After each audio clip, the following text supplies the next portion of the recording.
जम्मू कश्मीर के इलेक्शन के रिजल्ट जब से 8 अक्टूबर के बाद आए हैं, अगर किसी पॉलिटिकल पार्टी में हड़कंप मचा हुआ है वो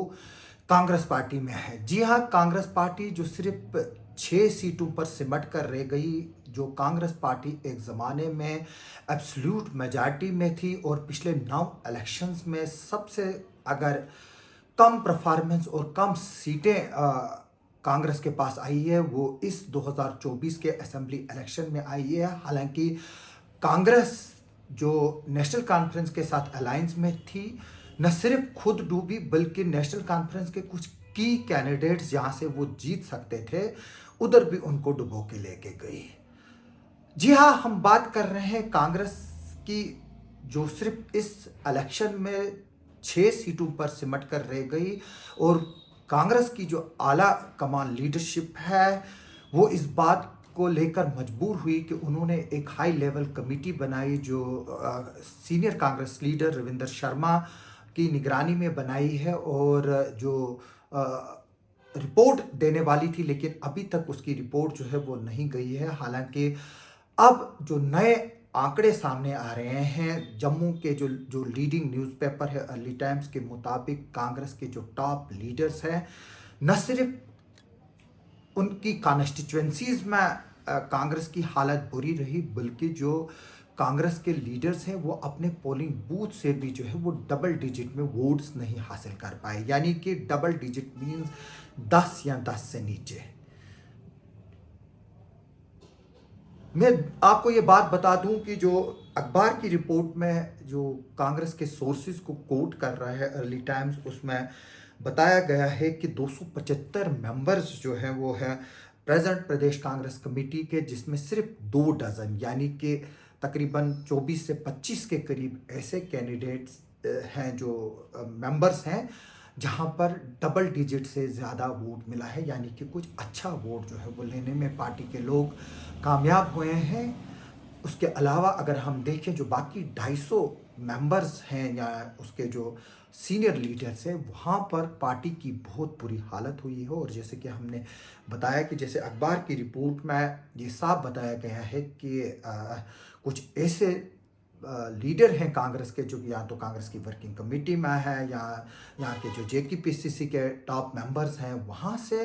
पार्टी को जो उनके पोलिंग बूथ यानी कि जिस पोलिंग बूथ पर उनके वो लीडर्स वोट कास्ट करते हैं, वहाँ पर डबल डिजिट में भी वोट नहीं मिला, यानी कि 10 से कम वोट मिले।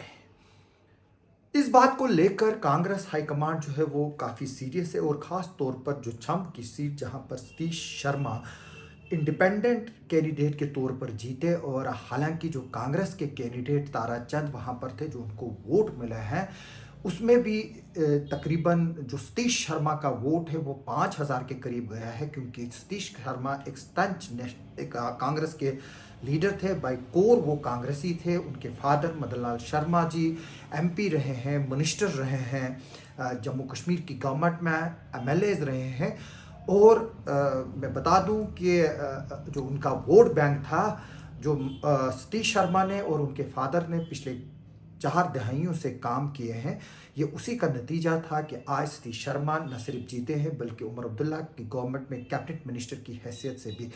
काम कर रहा है। मैं बता दूं, सतीश शर्मा को लेकर जो है वो राहुल गांधी ने और मल्लिकार्जुन खड़गे ने सीरियस नोट लिया है, और इस बात की ये भी जो है वो खबरें आ रही थी कि टिकट्स बांटने में जो है वो गड़बड़ियाँ हुई हैं, और टिकट्स को लेकर जो है ये भी खबरें आ रही थी कि एलिगेशंस है कि पैसे लेकर जो है वो टिकटें दी गई, और असर रसूख को और पर्सनल रिलेशनशिप को देखा गया टिकटें जब कांग्रेस ने दी, और पार्टी की पोजीशन और पार्टी लीडर्स को जो है वो इग्नोर किया। मैं आपको बता दूं, जब कांग्रेस से सब लोग छोड़कर जा रहे थे, सतीश शर्मा वाहिद एक ऐसा लीडर था जो कांग्रेस के साथ रहा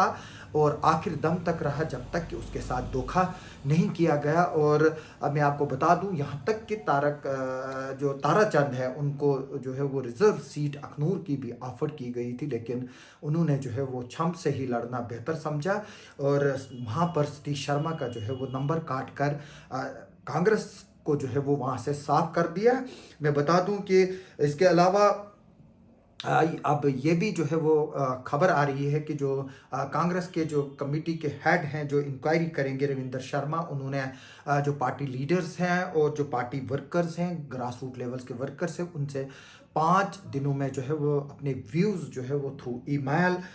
या पोस्ट करने के लिए जो है वो बोला है। और इसके अलावा जो कमिटी है उन्होंने ये भी डिसाइड लिया है कि वो कॉन्स्टिट्यूंसी वाइज जाएंगे और वहाँ से पर अपने वर्करों से और लोगों से बात करेंगे कि क्या वजह रही जो कांग्रेस जम्मू कश्मीर में आज उस पायदान पे पहुँच गई कि आज वो सिर्फ 6 सीटों पर सिमट के रह गई। अभी एक ऐसा वक्त था कि कांग्रेस के पास 50 से ज़्यादा सीटें जम्मू कश्मीर में थे और कांग्रेस के जो है वो चीफ मिनिस्टर भी यहाँ पर रहे हैं, जिनमें गुलाम नबी आज़ाद जो है वो सरफहरिस्त थे। और मैं आपको एक बात बता दूं कि गुलाम नबी आज़ाद को भी जो है जम्मू कश्मीर की कांग्रेस को तबाह करने के लिए जो है वो कुछ लोग जिम्मेवार ठहराए रहे हैं। और गुलाम नबी आज़ाद जो है वो खुद अगर सबसे बड़ी पॉलिटिकल कैजुअलिटी जम्मू कश्मीर में 2024 के इलेक्शन के बाद हुई, वो गुलाम नबी आज़ाद थे जो कभी एक किंग मेकर हुआ करते थे। आज वो जो है वो जम्मू कश्मीर की सियासत से उनका पत्ता जो है वो एक तरह से साफ हो चुका है। और दूसरा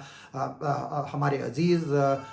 जो अल्ताफ़ बुखारी साहब है, एक डेडिकेटेड काम करने वाले शख्स थे, लेकिन क्योंकि उन्होंने भी जो है वो पीडीपी से बाहर निकलकर अपनी पार्टी बनाई जो इलेक्शन में जिसकी कोई कारकर्दगी नहीं रही, और अल्ताफ़ साहब जैसे जो हार्ड वर्किंग पॉलिटिशियंस थे अब वो इस बार जम्मू कश्मीर असेंबली का जो है वो हिस्सा नहीं है। अगर हम देखें जो मैंडेट लोगों ने नेशनल कॉन्फ्रेंस को दिया है, उसमें अब नेशनल कॉन्फ्रेंस को ये देखना है कि क्या वो आइंदा आने वाले वक्त में कांग्रेस की तरह बनेगी या वो उस पार्टी की तरह बनेगी जो अगले कई सालों तक जो है यहाँ पर राज करेगी। और उसकी जिम्मेदारी जो है वो नेशनल कॉन्फ्रेंस के लीडरशिप पर, उनके मिनिस्टर्स और एमएलएस पर है कि वो पार्टी के जो मैनिफेस्टो है, जो उन्होंने वादे किए हैं, उनको लोगों तक पहुँचाए और उनको निभाए और उनके फ़ायदे जो है वो लोगों तक दे। और दूसरी बात, आज जो है वो सेंटर और स्टेट की रिलेशनशिप को लेकर भी जो है वो डिस्कशन चल रही है और स्टेटहुड को लेकर जो है वो बात चल रही है। और हम उम्मीद जाहिर करेंगे कि जम्मू कश्मीर को जल्द से जल्द स्टेटहुड वापस दिया जाए ताकि यहाँ की गवर्नमेंट जो है वो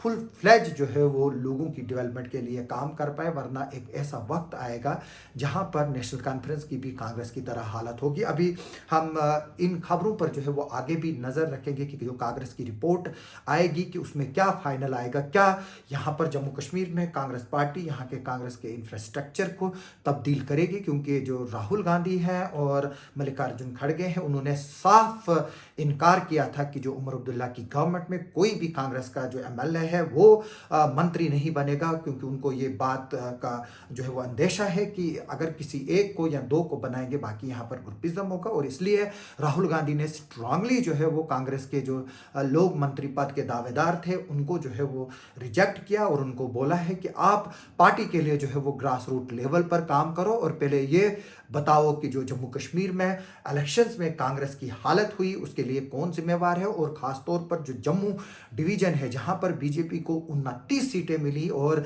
सिर्फ एक सीट जो है वो पीर पंजाल से जो है वो कांग्रेस को मिली है। और जो जम्मू का जो एरिया है जहां पर कांग्रेस को रमन बल्ला और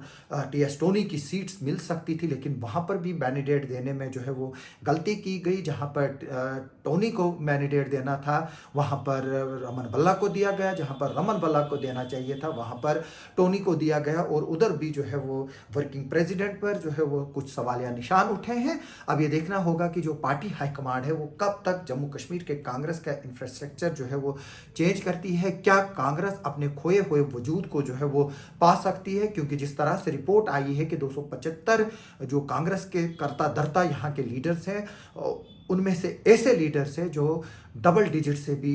कम वोट जो है वो अपने पोलिंग बूथ में जो है वो हासिल किए हुए हैं। तो कॉन्स्टिट्यूंसी की तो दूर की बात है। आप हमारे साथ बने रहे, हम आगे चलकर भी जो है वो इन चीज़ों पर नज़र रखेंगे। आप सबका सुनने के लिए और देखने के लिए बहुत बहुत शुक्रिया।